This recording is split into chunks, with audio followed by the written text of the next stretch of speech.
Espírito Emmanuel, psicografado por Francisco Cândido Xavier. Examinai.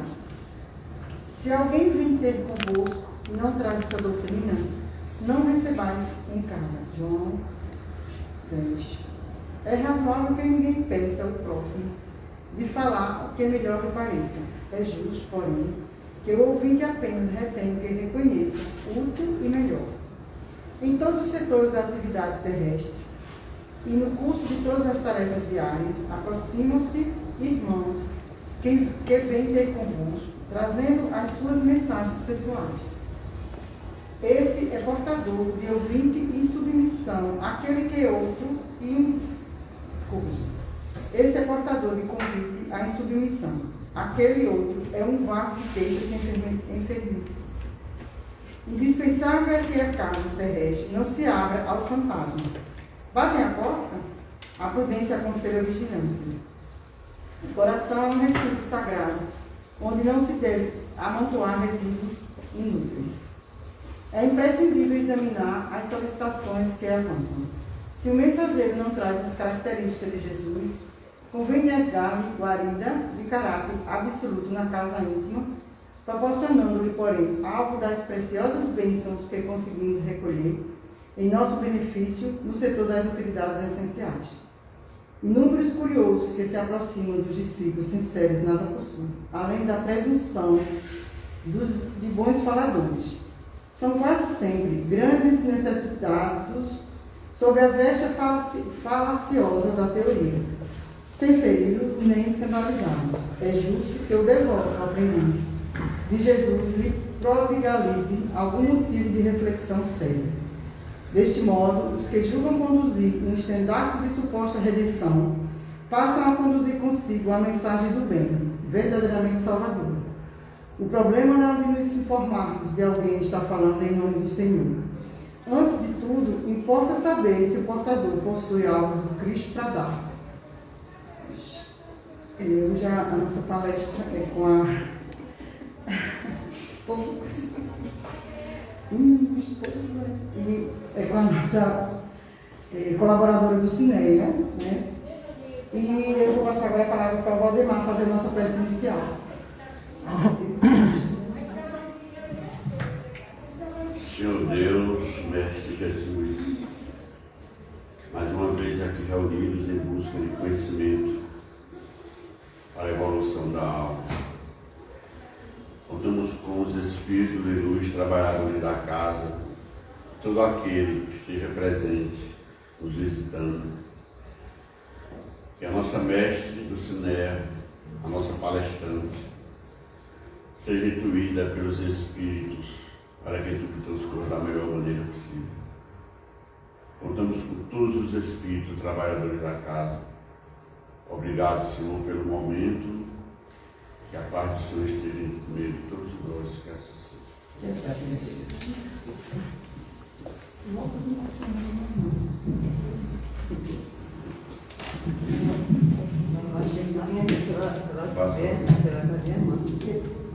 Dá a máscara.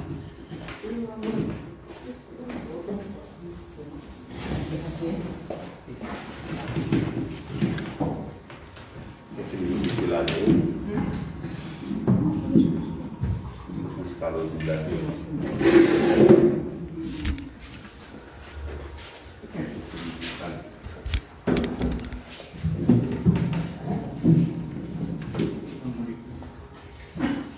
Boa noite a todos e a todas. É bastante interessante sempre as mensagens de Emmanuel, né? O exórdio que a gente faz no início das nossas reuniões, a gente sempre escolhe uma mensagem ditada pelo Espírito Emmanuel. Sempre é um momento de profunda reflexão para nós, né? Porque no fim ele termina assim, não importa saber se aquele que passa a mensagem ele tem alguma identificação com os ensinos do Cristo, né? Então, isso fica um recado bem explícito para todos nós que temos um segmento religioso, que nos dizemos religiosos, que somos expositores, que trazemos aqui a mensagem. É sempre interessante para que a gente não não corra, né, não cometa o engano de achar que quem transmite a mensagem ou quem aconselha é a pessoa já que consegue praticar tudo aquilo que diz, consegue vivenciar tudo aquilo que orienta e que aconselha. Então, é importante a gente saber que a mensagem ela é do Cristo e é dos Espíritos. E que nós somos apenas meros portadores. Os primeiros a refletir, a pensar sobre aquilo que lemos. Porque quando nós dizemos que o conhecimento liberta, é nesse sentido. À medida que você vai estudando a doutrina espírita, você vai se sentindo no compromisso de algo transformado dentro de você. Por que isso? Porque senão, em algum momento que você vai ler um versículo ou uma mensagem de qualquer espírito, fica algo lhe incomodando. É por isso que muitas vezes as pessoas desistem de ler determinadas obras. Dizem assim, eu comecei a ler, mas não me identifiquei. Alguma coisa tem ali que mexe com você, que você ainda não quer enxergar. Como a gente costuma fugir, né, desses aprofundamentos, a gente deixa para lá e deixa para lá, até o momento em que a gente esteja presente, né, presente e consciente para mergulhar naquilo e dizer assim, bom, isso aqui é a meta, e reconhecer as nossas limitações, mas dizer aqui que eu quero chegar, né? Então, bem pertinente essa mensagem da noite de hoje, do livro Vinha de Luz, né, da mensagem de Emmanuel. E dando continuidade ao nosso trabalho de apresentar o Evangelho segundo Marcos, interpretado também por Emmanuel, a noite de hoje tem o seguinte tema: então, ocorrendo provação ou perseguição. Essa passagem está em Marcos 4,17. Para nós espíritas, quando a gente fala de provação, a gente compreende que são os desafios que se apresentam na nossa vida de espíritos encarnados, né? Todos nós temos provações. E geralmente, como nós não estamos ainda, provações de prova, como nós não somos ainda aqueles estudantes aplicados, que entenderam muito bem a mensagem e que estamos aqui para fazer uma boa prova, quando as provações nos chegam, isso nos incomoda, nos causa desconforto, nos causa muitas vezes aflições, sofrimentos. Mas elas são apenas provas. Provas que o Espírito vai tendo a partir das várias encarnações que ele vai tendo.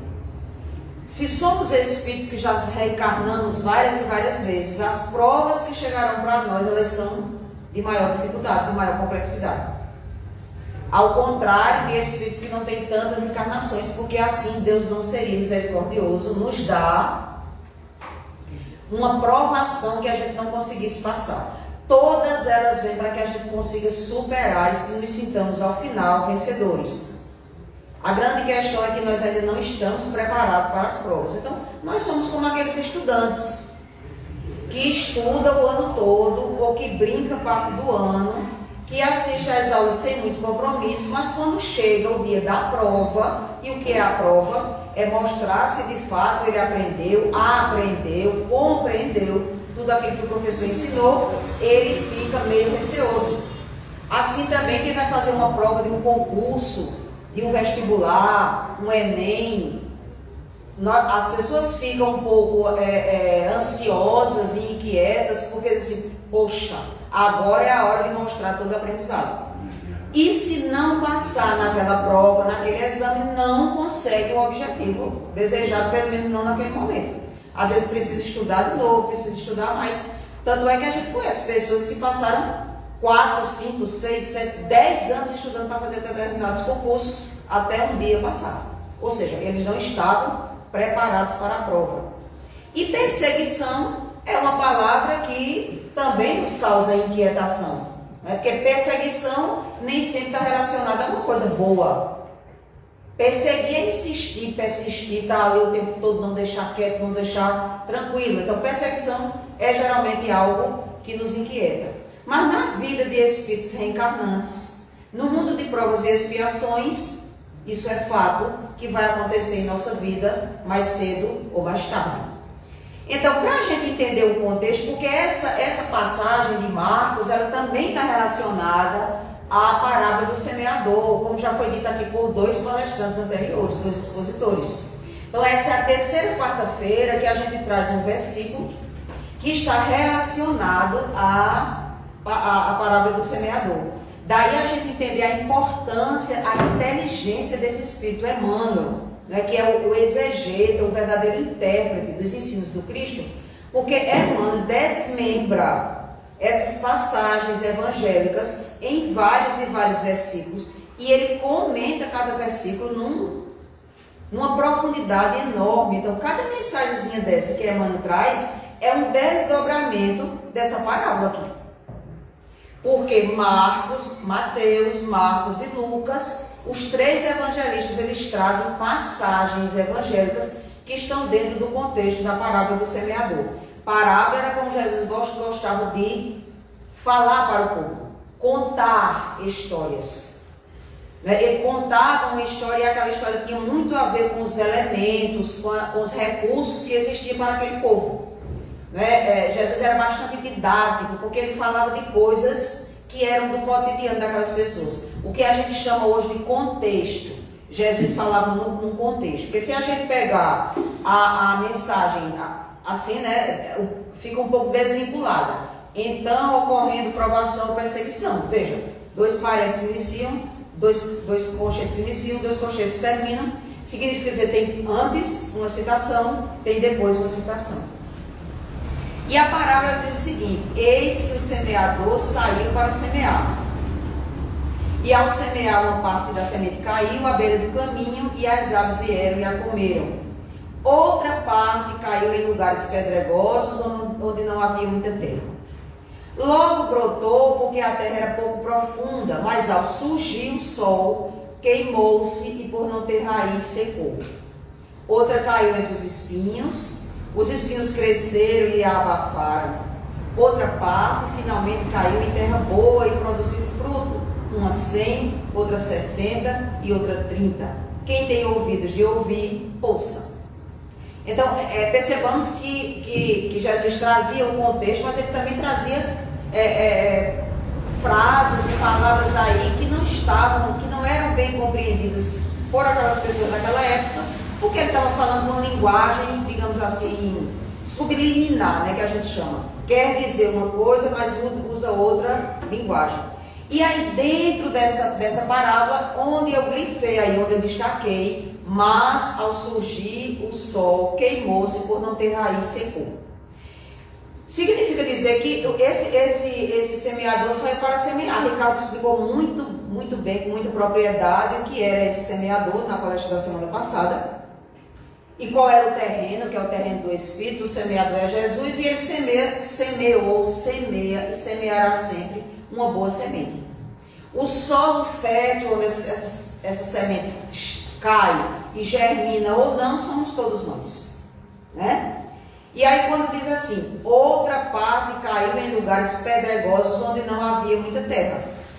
Então, vamos fazer o exercício de memorizar o que é um terreno que vai ser plantado, né? Então, geralmente, o agricultor, ele vai lá e cuida daquele terreno, né? E limpa, e tira os matos, e fofa a terra, e deixa pronto para receber a semente. Porque se jogar a semente que eu estou dizendo aí, trazendo para o nosso tempo, se jogar a semente do feijão, do milho, né? Se jogar a semente num terreno onde está ali a terra sem ser bem adubada, sem ser bem fofada, sem estar limpa, ela até cai na terra, né? Ela até cai. Mas quando vem o sol, ou quando vem a chuva, ou quando vem o vento, quando vem, né, os fenômenos naturais, essa terra vai descavando, né, vai saindo ali do local, e aí o plantador, o agricultor vai esperar e não vai ver plantação nenhuma. Por isso que ele precisa, quem já viu alguém plantando feijão, ele faz uma cova bem funda lá, né? Eu já plantei feijão, viu, quando era pequenininha. fazia as covas lá e botava a sementezinha do feijão, ou a sementezinha do milho, depois pegava com o pé, cobria a covinha e deixava lá bem fincada. Porque ali a terra já estava fofinha, quando vinha a chuva, era uma maravilha, que a gente já via lá os brotinhos depois nascendo. Mas se não fizer isso com esse cuidado, quando o sol vem, por não ter raiz, ou seja, por não estar bem solidificada, bem firme, essa raiz secou. E aí a gente vai entender o que é que significa. Então, ocorrendo provação ou perseguição. Porque se a semente é plantada e o semeador é bom semeador, e ele saiu para semear, todos os solos, toda a terra tem que estar receptiva a essa semente. A exemplo do agricultor que chega lá e cuida do terrenozinho dele que vai plantar, todos nós precisamos também cuidar desse terreno que é o nosso espírito, a nossa alma. Porque sem acolher, sem recepcionar, sem adubar, sem deixar que as coisas penetrem profundamente no nosso íntimo, a gente vai estar como essa semente que o sol queima e vai embora. Então, como falamos anteriormente, quando a gente escuta a mensagem, quando a gente começa a se envolver, a gente tem maior compromisso, porque senão nós somos como essa terra que até a semente veio, mas a gente não cuidou bem dessa semente, deixou para lá, né? E a gente sabe quais são as consequências dessa negação de receber essa semente e deixar que ela penetre. E aí Emmanuel, ele traz nessa mensagem da noite, que ele comenta, porque as palavras não são minhas, as palavras são de Emmanuel, com toda a propriedade, ele traz a mensagem da noite com o tema, com o título Depois. Vamos fazer um exercício aqui de pensar assim, quando é que a gente usa a palavra depois? Todos nós aqui usamos essa palavra depois, né? Quantas vezes nós usamos essa palavra depois e por que nós usamos essa palavra depois? Qual é o contexto que a gente usa essa palavra depois? A gente pode dizer assim, depois eu faço, depois eu digo, depois eu providencio. Ou então a gente pode dizer assim, vai fazer não, né? Você vai ver depois o que é que vai acontecer. Correto? Nós usamos sempre isso. Essa palavra depois, eu estou citando apenas dois contextos. Ou quando a gente adia as coisas, deixa para depois, aquele ali não estou muito interessado em fazer isso agora, em aprender isso agora, em mudar isso agora, depois. Ou quando a gente quer que alguém faça alguma coisa que a gente acredita que é bom, e que é sério, e que é certo, e a gente aconselha, né? As mães, elas são mestras em dizer isso. Aconselhar os filhos para fazer as coisas, dizer como é que eles devem proceder. Aí o filho fica ali meio sem luz, escutar a gente dizer, depois não diga que eu não lhe avisei. Né? Então, Emmanuel traz essa mensagem, cujo título é Depois. Então, já imaginemos o que Emmanuel vai trazer aí, né? Com esse título. Pelo título, já é bem sugestivo, conhecendo Emmanuel como a gente conhece. E aí, olha, ele começa, essa é a mensagem que está no Evangelho de Marcos dessa noite. Ele começa dizendo assim, toda a gente conhece a ciência de começar as boas obras. Ou seja, não há um só cristão sobre a face da terra que não tenha ciência, que não saiba, que não tenha conhecimento do que é uma boa obra, do que é algo bom. Não existe. Toda a gente conhece a ciência de começar as boas obras. Aceita-se o braço de um benfeitor com exclamações de júbilo. Todavia, depois, quando desaparece a necessidade, cultiva-se a queixa descabida no rumo da ingratidão declarada, afirmando-se, ele não é tão bom quanto parece. Então, Emmanuel já começa aí nos fazendo refletir sobre a nossa relação com as boas obras, com os bons aconselhamentos, com o bom caminho, que nós espíritas costumamos ver nas orientações espirituais, né? Naquelas pessoas que têm mais conhecimento da doutrina do que nós, na necessidade que a gente tem de participar de um trabalho na casa espírita. Então, isso, trazendo para o nosso contexto, aceita-se o braço de um benfeitor. Então, nós temos, por exemplo, aqui um trabalho que é feito de mentalização, de vibração. As pessoas trazem o nome, diz uma problemática, o grupo se reúne, né? Faz uma mentalização, faz vibrações positivas para ajudar aquela pessoa a sair daquele conflito, né? Porque só pede oração, só pede prece, só pede vibração quem está passando por alguma necessidade. Quando a gente está bem, às vezes a gente nem lembra que precisa orar. Mas quando a gente está mal, a gente vai buscar ajuda. Então, trazendo o contexto para nós espíritas, nós vamos sempre pedir aos espíritos, aos bons espíritos, que nos ajudem naquele momento de dificuldade. Ou seja, nós aceitamos o braço de um benfeitor. Né? Se a gente for falar da mentalização, a gente vai colocar o nome da pessoa, a gente vai mentalizar a casa, a família da pessoa, os problemas, mas de fato a gente vai recorrer à espiritualidade, que é a intermediária entre nós e Jesus, nós e Deus.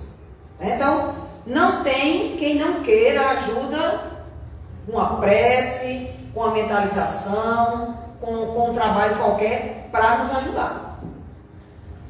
Mas, se nós não temos o benefício recebido do jeito que a gente queria, o que é que a gente faz muitas vezes? Não, aquele trabalho não deu muito certo não.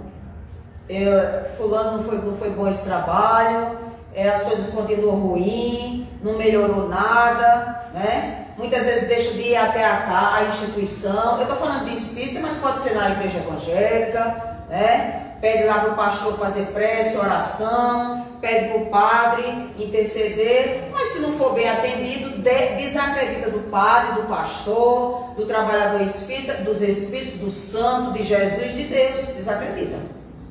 E diz assim, não fui atendido não, no meu pedido. Ele não é tão bom quanto parece. E qual é a mensagem que a gente precisa saber nesse momento? É que a prece, a ajuda, os benfeitores espirituais ou os benfeitores encarnados, alguém que quer muito bem a gente, que quer nos colocar no caminho do bem, que nos aconselha para as coisas boas, é alguém que está se preocupando para que a gente esteja bem. Mas a responsabilidade, o desejo, a vontade de estar bem é nossa. Então, por que nem sempre a pessoa é atendida naquilo que deseja? Porque às vezes aquilo que deseja é o pior. E aquilo porque está passando é o necessário. Ou a pessoa não tem tanto esforço assim. É alguém que quer que alguém suba no 3º andar de escada. Mas ele não quer subir, vai procurar um elevador. Então, muitas vezes, esse tipo de pessoa é a pessoa que cultiva-se a queixa descabida.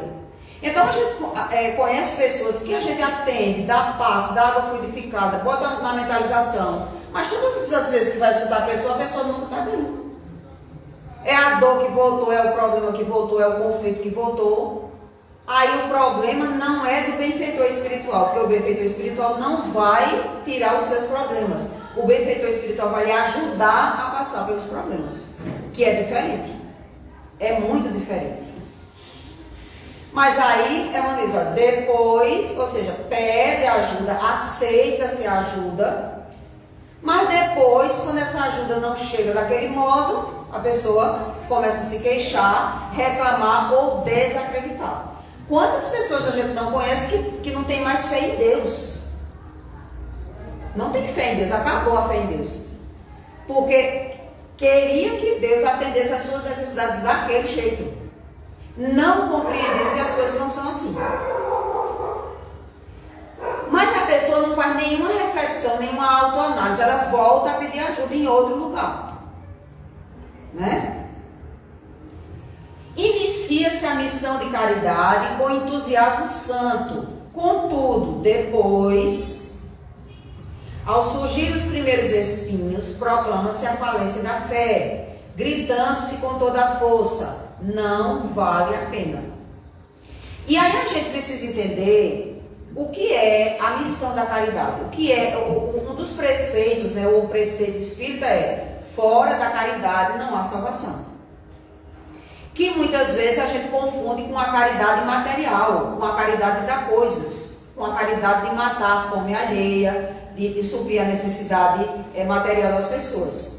Mas a caridade, segundo a doutrina espírita, ela é muito mais profunda. Ela é indulgência para com as faltas alheias, ela é perdão das ofensas.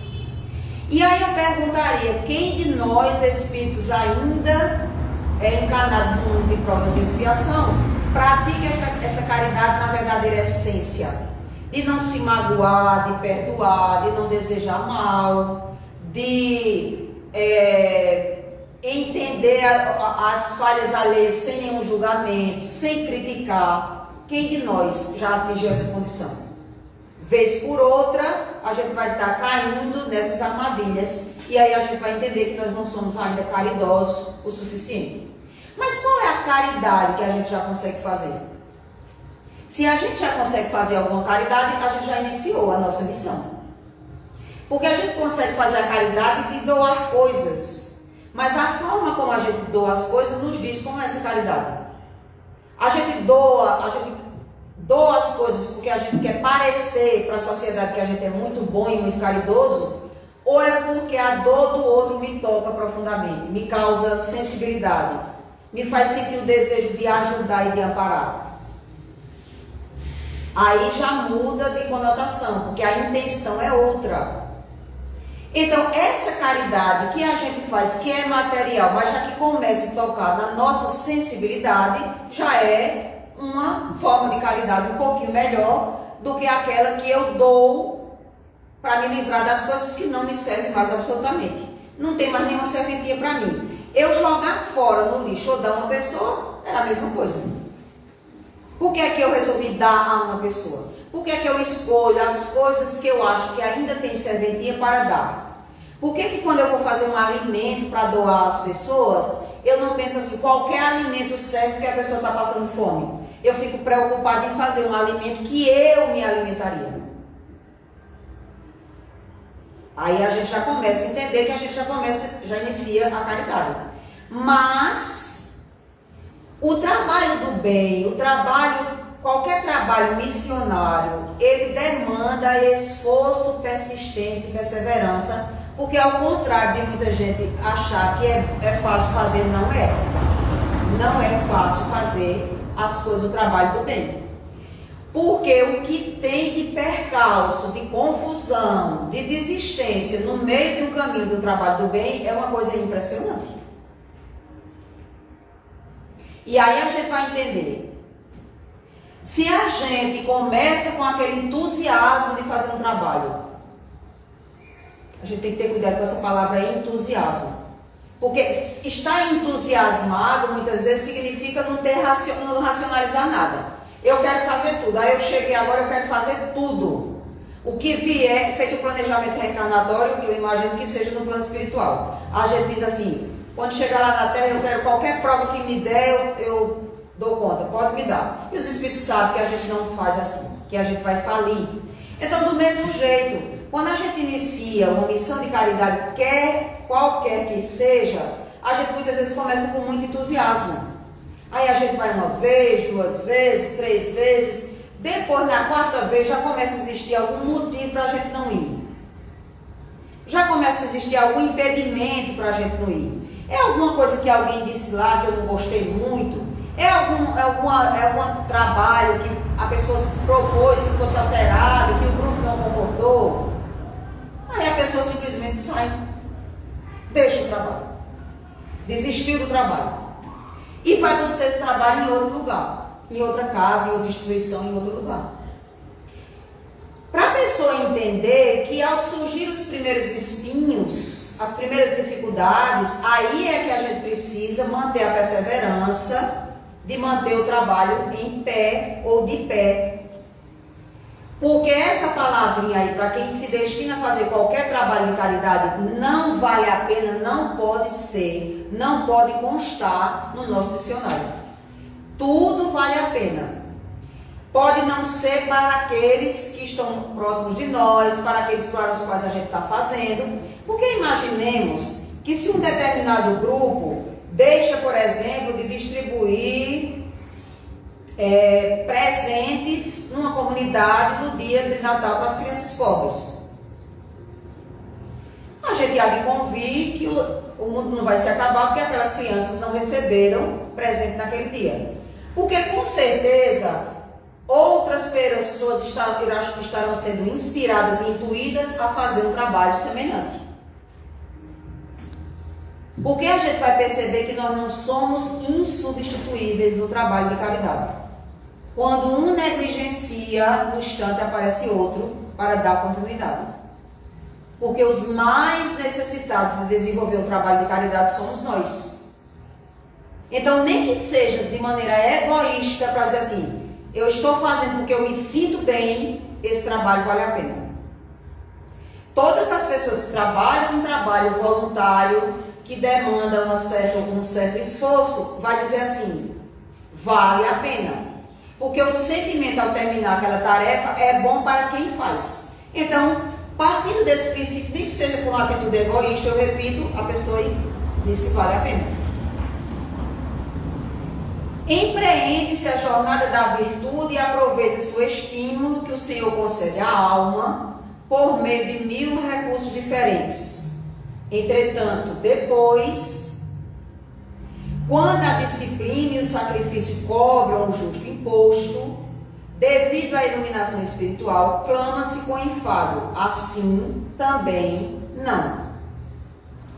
E aí, gente, essa palavra disciplina e sacrifício, a palavra disciplina ela é muito conhecida por nós espíritas, porque foi Emmanuel que disse a Chico Xavier, quando informou a Chico tinha apenas 21 anos de idade, foi informado por Emmanuel que ele iria escrever livros a partir da orientação de Emmanuel. E aí Chico não tinha nenhuma cultura, nenhum letramento, Chico mal sabia ler, tinha feito o curso primário na época dele. Não tinha recursos para escrever um livro, para bancar, porque tem custos do livro. Então, Chico ficou pensando, como é que eu vou realizar uma tarefa de escrever inicialmente 30 livros? Depois foram mais de 400 livros, né? E aí, Emmanuel diz a ele, precisa de disciplina, disciplina e disciplina. O que era essa disciplina? Chico vinha com a missão de desenvolver junto a Emmanuel um trabalho virtuoso, né? Falando aqui de virtude, da literatura espírita, para os espíritas ou para não espíritas. Mas Chico não seria um escritor como tantos outros. Chico não seria um escritor que teria uma noite de autógrafo para apresentar, para lançar o seu livro. Chico não teria uma conta bancária para receber os custos daquele livro. Chico não teria uma equipe que iria ajudá-lo a escrever esse livro, né? Porque o escritor, muitas vezes ele escreve, mas ele tem ali um editor, ele tem ali quem vai rever o texto, quem vai opinar. Chico escrevia pela mediunidade dele, os escritos que Emmanuel ditava, e como a Federação Espírita Brasileira editava esses livros, a Federação Espírita Brasileira fazia uma organização, lia os textos, via se estava em consonância com a literatura espírita e editava o livro. Mas nunca Chico foi chamado para o lançamento de um livro, como a gente vê aí os editores, os autores. Né? É uma noite de autógrafo, geralmente numa livraria, né? Ali recebendo as pessoas muito bem trajadas, né? Com música, com comes e bebes. Não era assim. Então essa disciplina era para Chico saber que ele era apenas um instrumento nas mãos de Emmanuel para trazer essa literatura. Mas não podia ser um instrumento qualquer, tinha que ser um instrumento muito bom, porque a mensagem que Emmanuel vinha trazer era uma mensagem perfeita e precisaria passar perfeita. Então esse médium precisaria estar muito bem assessorado espiritualmente. Para isso, ele tinha que estabelecer disciplina e sacrifício. Qual era a disciplina? Que está sempre disponível quando Emmanuel aparecesse para o trabalho. Qual era o sacrifício? O sacrifício era renunciar à vida dele, à vida pessoal, à vida íntima, para a missão. Então, muitas vezes, nós que não chegamos nem perto de Chico Xavier, muito menos temos a assistência de Emmanuel direta para nos dizer o que é que a gente deve fazer, para nos orientar o que é que a gente deve fazer, mas de uma certa forma a gente tem intuição e inspiração dos bons espíritos e tem a literatura espírita para dizer o que é que a gente deve fazer. Então significa dizer que quando nós não temos disciplina e quando nós não nos sacrificamos, por que sacrifício nesse sentido?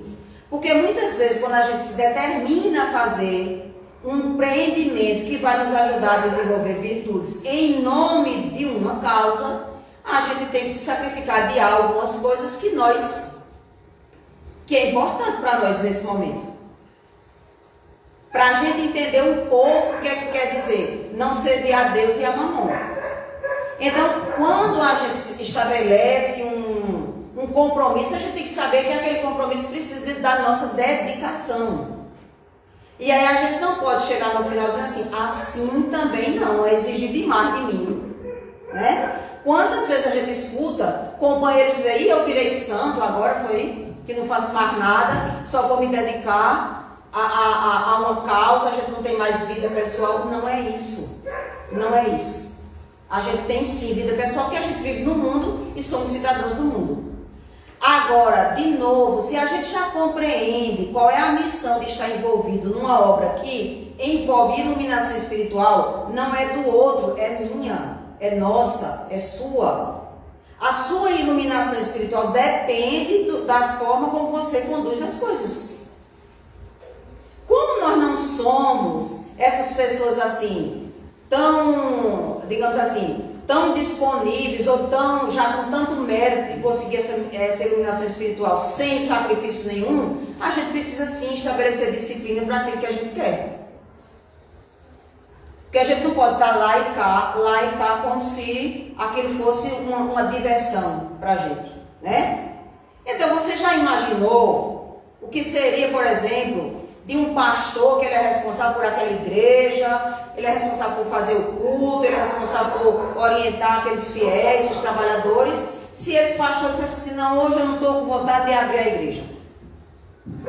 E muito menos de fazer o culto. Hoje não estou com vontade, não estou preparado, hoje eu não estou bem. Porque muitas vezes a gente escuta o trabalhador dizer assim, eu não estou bem, eu não estou muito bem hoje. Mas quando a gente não está bem, é que a gente precisa estar no trabalho, para a gente ficar bem. Qualquer trabalho, minha gente, eu estou falando. A gente não está falando aqui somente de um trabalho ligado a uma religião. Eu gosto muito de um programa que passa no YouTube, que é bem antigo da televisão, chamado Pânico. Pânico na TV, né? Era na época. E ele é um programa de entrevistas, de entretenimento, de humor, né? Um misto disso aí. E o apresentador, ele tem um filho, um jovem rapaz, que também é um comunicador social, né? Fez comunicação social. E nesses dias, a gente está no Setembro Amarelo, no mês que se fala muito, né, da prevenção ao suicídio. E esse jovem, que é um comunicador, que faz podcast, né, que é muita onda dos jovens hoje, ele levou um outro colega dele lá no programa do pai, porque eles dois, um é jornalista e outro é na área da comunicação, eles produzem os vídeos, eles produzem as campanhas que vão jogar na rede, na internet, com esse tema de prevenção ao suicídio, ligado ao Centro de Valorização da Vida, que é o CVV, né? O CVV é uma instituição em que pessoas voluntariamente, elas estão lá um determinado horário do dia, que elas vão receber ligação das pessoas que estão com problema de suicídio, que estão pensando em se matar. Então essa pessoa fica lá 1 hora escutando a pessoa falar, desabafar, dizer o seu problema, né? Essas pessoas que elas se comprometeram em ouvir essas pessoas, então vamos dizer assim que o horário delas seja quarta-feira, das 20 às 21 horas. Das 21 às 22 vai chegar outro, das 22 às 23 outro, das 23 às 24 outro e assim sucessivamente. É um trabalho que não para porque tem sempre pessoas que estão dispostas a ouvir, é um trabalho voluntário. Mas aí não dá para você dizer assim, eu vou ser um voluntário, eu tenho tanta vontade de ajudar as pessoas. Aí você precisa saber que na quarta-feira, das 20 às 21 horas, você está comprometido com aquele trabalho. Você não vai marcar nada naquele horário. Não é porque tem um aniversário, não é porque tem um casamento, não é porque apareceu uma viagem que você vai deixar aquele trabalho. A não ser que você consiga que alguém lhe substitua e você cubra o outro horário. Por que isso? Porque o trabalho voluntário, que a gente não recebe absolutamente nada para isso, porque ele não é remunerado, é um trabalho que requer tanto compromisso quanto o trabalho remunerado. Porque no seu trabalho assalariado, você não pode dizer assim, hoje eu não estou com vontade de trabalhar. Apareceu uma festa e eu não vou dar expediente. Se você fizer isso 1, 2, 3 vezes, corre o risco de você ser demitido ou ser descontado o seu dia de salário. Como você não quer nenhuma coisa nem outra, você vai para o trabalho sem vontade de ir, você vai para o trabalho com raiva porque você gostaria de estar no outro compromisso, mas você não pode, não falta. Por quê? Porque vai lhe prejudicar, vai mexer no seu bolso. Mas no trabalho voluntário, a gente acha que é muito livre. Vai quando quer, se quiser, se puder, se não puder, não tem problema nenhum. E tem problema sim, porque a gente se comprometeu com aquele trabalho. Então daí a gente precisa ter disciplina e essa palavra sacrifício, que ao contrário do que muita gente pensa, não é algo que você vai deixar de viver, vai renunciar à sua família, vai renunciar a tudo para fazer esse trabalho. De jeito nenhum. Ninguém ia esperar isso de absolutamente ninguém, até porque seria injusto, né? Nós temos uma vida para viver, nós temos outros afazeres, nós temos outros compromissos. Ajuda-se a um companheiro da estrada com extremado carinho, adornando-se-lhe o coração de flores encomiásticas, ou seja, flores muito belas, né? No entanto, depois, se a nossa sementeira não corresponde à ternura exigente, abandonamos-lo aos azares da senda, asseverando com ênfase, não posso mais. É aquela questão de desistir das coisas, desistir de fazer. Não posso mais significa dizer assim, não, já tentei ajudar, já fez tudo, não posso mais.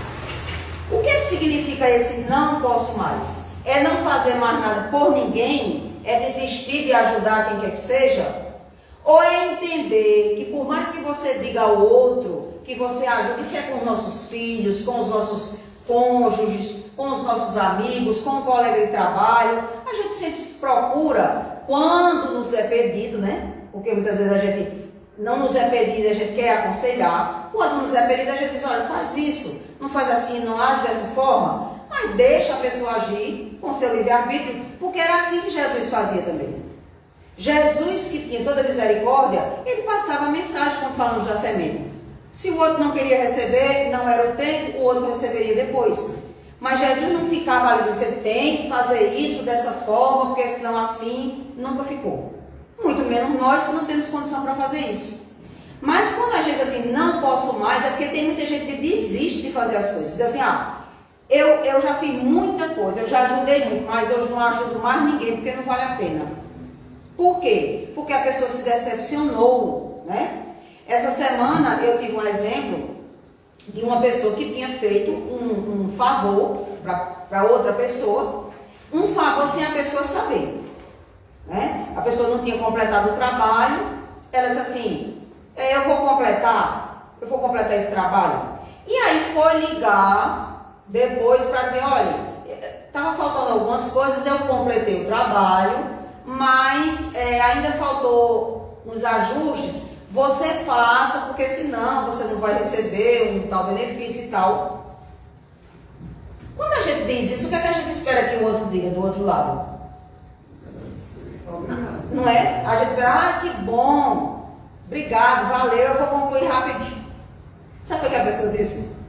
Não tem problema não, manda assim mesmo, não me preocupe não, se eu não for receber. Aí a pessoa disse, tá certo. Mas minha gente, a pessoa ficou com tanta raiva. Aí nesse momento, né, como diz Frederico Menezes, Jesus se afasta e Moisés se aproxima, né, porque Jesus era bem interno, compreensível, e Moisés era bem duro. Jesus se afasta e Moisés se aproxima, ela assim, tá vendo, quem manda ser idiota feito eu? Quem manda por isso? Aí a outra já disse, se eu não disse a você que não era para fazer, não vale a pena não. E ficou aquela discussão. E eu me lembrei disso, né? Aí o que a pessoa diz naquele momento? Eu não faço mais de jeito nenhum para ninguém. Não é assim que a pessoa diz? Por quê? Porque a gente fica decepcionado, a gente fica frustrado, né? A gente queria que o outro reconhecesse o nosso esforço. E assim somos nós no nosso dia a dia. Quando a gente faz algo por alguém, a gente espera um reconhecimento, ainda alimenta o nosso ego. Dia virá em que a gente vai fazer as coisas sem esperar recompensa, né? Naquela história de não saiba a mão direita o que faz a mão esquerda, o que faz a sua direita. Dia virá em que nós vamos fazer as coisas espontaneamente, sem esperar nenhum reconhecimento, nenhum agradecimento. Mas nós ainda não estamos nessa condição, mas não podemos mais dizer, não posso mais, não faço mais, não vale a pena, né? Deixa o mundo pegar fogo, que é assim mesmo, não estou nem aí. E não é assim que se faz, né? E aí, gente, essa é a parte em que Emmanuel nos chama mais atenção, né? Quando ele diz assim, todos sabem principiar o ministério do bem, poucos prosseguem na lide salvadora. Raríssimos terminam a tarefa edificante.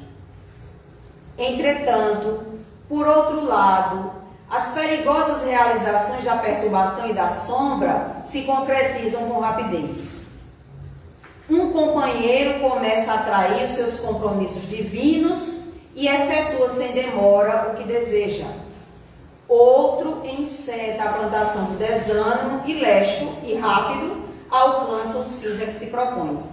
E aí a gente entra agora nesse contexto em que nós vivemos na atualidade, né, no tempo de hoje, no mundo de hoje. Eu tenho escutado recentemente muitas pessoas fazerem autoavaliação, autoanálise, né, ou refletirem sobre o papel das redes sociais. Que nós precisamos entender que faz parte da lei do progresso, né? Nós estamos no século XXI e estamos nos conectando o tempo todo. E aí tem as redes sociais que nos ajudam a aproximação, né? E é tão interessante porque durante a pandemia, muitas pessoas que não usavam rede social começaram a conhecer as redes sociais.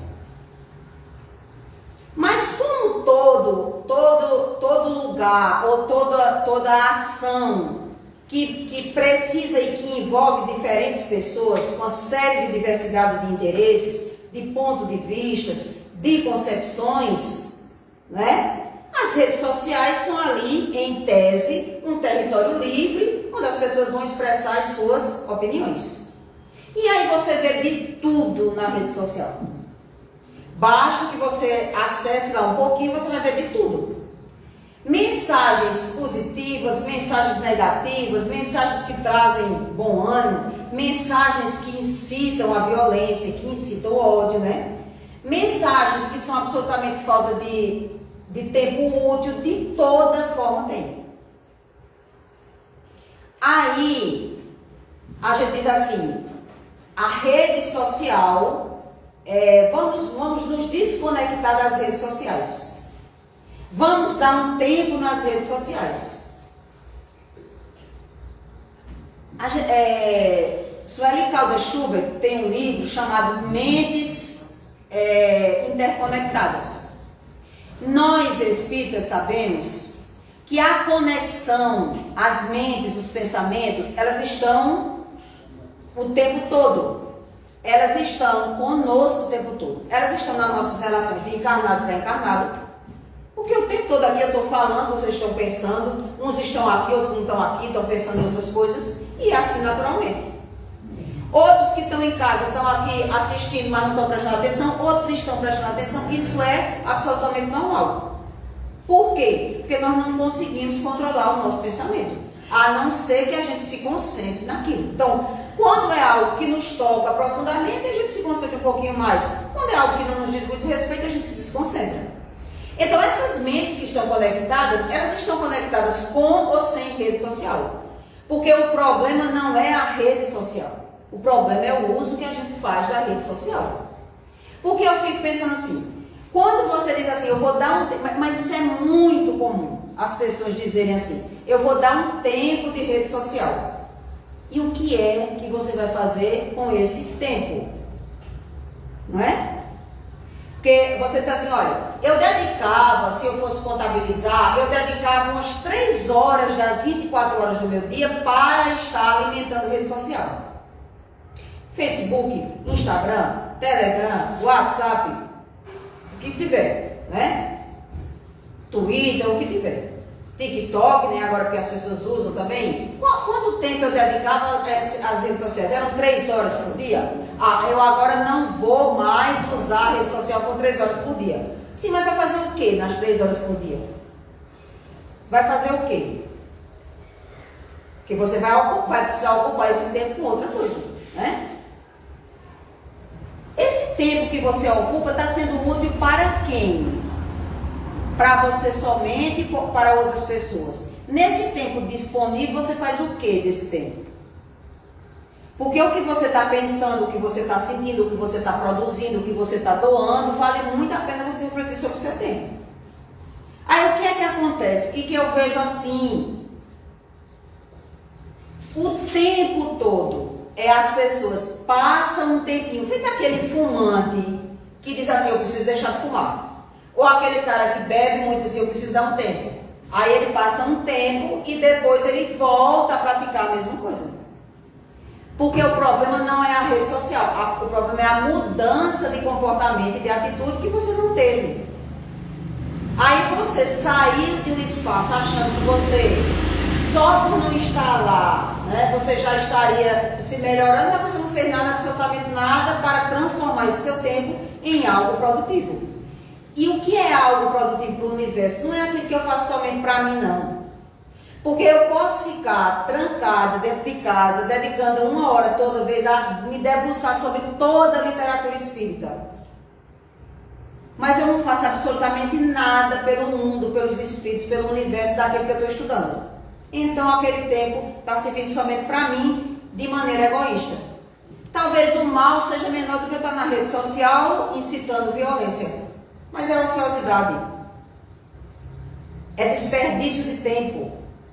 Daí a gente entender que quando a gente é chamado para as realizações perigosas, para a perturbação e para a sombra, é bem rapidinho que a gente vai, né? Então a gente se desconecta das coisas que nos ajudam espiritualmente e a gente vai para outro caminho e fica naquele caminho e cria raízes profundas ali. E quando a gente olha, a gente já está desconectado. Já não é mais a mesma coisa. O lugar já está estranho. Por quê? Porque a gente foi absorvido por outros interesses e por outras intenções. Então não adianta os outros dizerem, mas fulano, faz isso, faz aquilo, você já está desconectado. A não ser que venha novamente a necessidade e você se conecte. Porque para a gente é assim, outro encerra a plantação do desânimo e rápido alcança os fins a que se propõe. Nós vivenciamos isso muito, digamos assim, fortemente, agora na pandemia com as casas espíritas, com o trabalho nas casas espíritas, porque nós fomos proibidos de funcionar, né, de acordo com as leis de saúde, com as normas de saúde, nós fomos convidados a fechar as nossas casas, mas teve casa aí que não proporcionou nenhum encontro com os trabalhadores, nem sequer virtual. Não existia nenhum contato mais. E aí o que é que acontece? Acontece que quando essas pessoas voltarem, elas já provavelmente já procuraram outro lugar, já estão com outros interesses, e daí novamente para se reconectar é um tempo, leva um tempo. Se a gente tinha um compromisso de toda quarta-feira, de toda sexta-feira, ou sábado, ou domingo, ir para aquela instituição, o que é que a gente faz com aquele tempo que a gente não foi mais? A gente fica conectada, a gente fica fazendo alguma coisa para essa conexão ser melhor para a gente? Fica não fica. A maioria das vezes a gente vai fazer outras coisas, ter outros interesses, né? E Emmanuel encerra dizendo assim: outro ainda inicia a discórdia e sem detência cria a desarmonia geral. Realmente é muito difícil perseverar no bem e sempre fácil atingir o mal. Todavia, depois que esteve presente em todas a mensagem e encerra para a gente também, isso é um recado para todos nós. Para todos nós. É muito difícil perseverar no bem e sempre fácil atingir o mal. Porque a gente fica, nós espíritos costumamos dizer, são os espíritos, são os obsessores, eles estão nos incitando, eles estão nos perturbando. A gente sabe que eles encontram em nós ressonância, né? E é muito fácil, é muito difícil perseverar no bem, porque vai ter o assédio, sim, de alguém que vai dizer assim: não vai não faz não, deixa para depois, vamos em outro momento, hoje não dá. Isso é o tempo todo. Isso pode ser de um familiar que quer tanto o seu bem, que quer que você fique ali dentro de casa junto dele, não quer que você saia. A gente não está dizendo que a pessoa talvez não compreenda qual é a importância daquele trabalho, mas você já compreende. Então, nós que já compreendemos como é fácil cair nas armadilhas do mal, nos desconectarmos, buscarmos outro interesse, nós já sabemos. A vigilância tem que ser nossa, não é do outro. Não é do outro. Porque imaginemos a mulher samaritana, a mulher adúltera, né, o cobrador de impostos, Zaqueu, o Paulo de Tarso. Imagine o próprio Pedro, que cortou a orelha lá do soldado, que era impetuoso, que não tinha muita paciência com as pessoas que procuravam Jesus. Imaginem se essas pessoas tivessem escutado, né, tudo que eles escutaram de atingi-los pessoalmente, atingir sua família, né, humilhá-los, fazer com que eles se sentissem. A história vai contar aí, por exemplo, no caso de Zaqueu, o cobrador de impostos, que tinha muito dinheiro, mas não tinha respeito nem dos romanos, que ele trabalhava para ele, porque ele era um judeu, nem tinha respeito dos judeus, porque ele era cobrador de impostos. Mas essa pessoa, ela viu que aquele trabalho dele poderia ser transformado, aquele dinheiro que ele ganhava. E quem foi que acreditou nele? Jesus. Mas se ele apenas ouvisse os chamados do mundo, as críticas ácidas, ele tinha dito: não quero nem saber, mas ele tinha ânsia de procurar fazer algo no bem. E o que foi que ele disse assim? Quando Jesus chegou na casa dele, ele disse assim: eu posso pegar parte desse dinheiro que eu recebo, que para ele seria um dinheiro amaldiçoado, e doar para as pessoas. Não é o fato dele ter doado o dinheiro, é o fato dele dizer assim: eu quero fazer alguma coisa no bem, porque o que eu faço não é compreendido nem por um nem por outro, e eu me sinto mal. Então, perseverar no bem é um compromisso nosso, acima de tudo e de qualquer coisa, porque no fim, todos nós sairemos ganhando. O familiar que não entendia, né? O colega de trabalho que criticava, o companheiro de lide, né, trabalhadora, que lhe via com outros olhos, Quando a gente persevera no bem, é para a gente, é para o nosso melhoramento. E se a gente persevera no bem, a gente tem a companhia dos benfeitores espirituais, do anjo da guarda, a gente trabalhando para o bem. Agora, se alguém nos chama para fazer alguma coisa errada, a gente sabe que aqui vai ter consequências maldosas e que vão prejudicar em algum sentido. Porque, não, de novo, toda a gente conhece a ciência das boas obras. Toda a gente conhece. E a gente não fala aqui dos grandes crimes, a gente fala de pequenos gestos. A omissão, a negligência, o desânimo, a desistência, a falta de compromisso, isso são indícios, pequenos indícios, de que nós estamos enveredando para caminhos diferentes. E como diz Emmanuel, depois, e esse depois pode ser ainda nessa encarnação, com os atropellos que vão surgir na nossa vida, ou em reencarnações posteriores. Daí a gente saber da lei de causa e efeito, né, de causa e consequência na nossa vida. Então, essa mensagem está aí em Vinha de Luz, um desses livrinhos, esse livrinho ali, ó, essa mensagem, no capítulo 180, e fica aí o convite para estarem conosco nos próximos encontros e nas próximas palestras. Muito obrigada e muita paz para todos.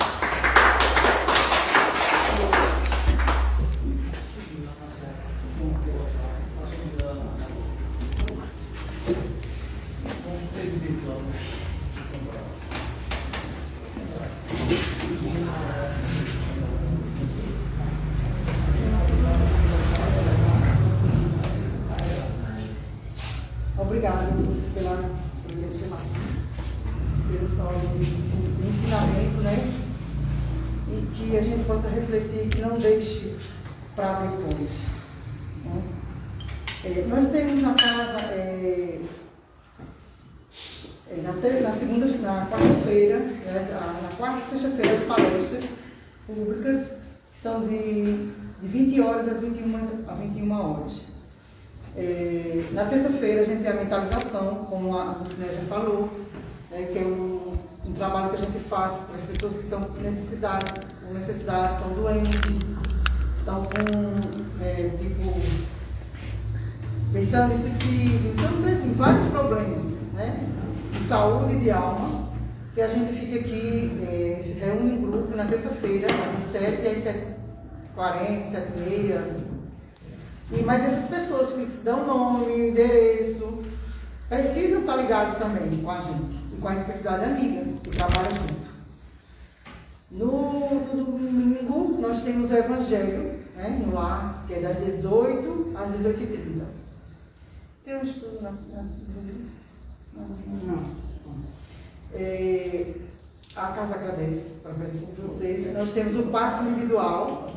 E também temos ali a água purificada. E agora eu vou passar o papel final para o Valdemar. Senhor Jesus, agradecemos e estamos pela oportunidade do aprendizado da noite, que a gente possa pôr em prática todos os ensinamentos da nossa amiga Lucina, palestra de hoje. Agradecemos a todos os espíritos, trabalhadores da casa, que colaboraram com o nosso trabalho nessa noite. Agradecemos a todos os presentes. Deus Todo-Poderoso permaneça nesse ambiente hoje e sempre, que assim seja. Os passos serão individuais e quem for tomar passe, fique sentadinho, que a gente chama, ok?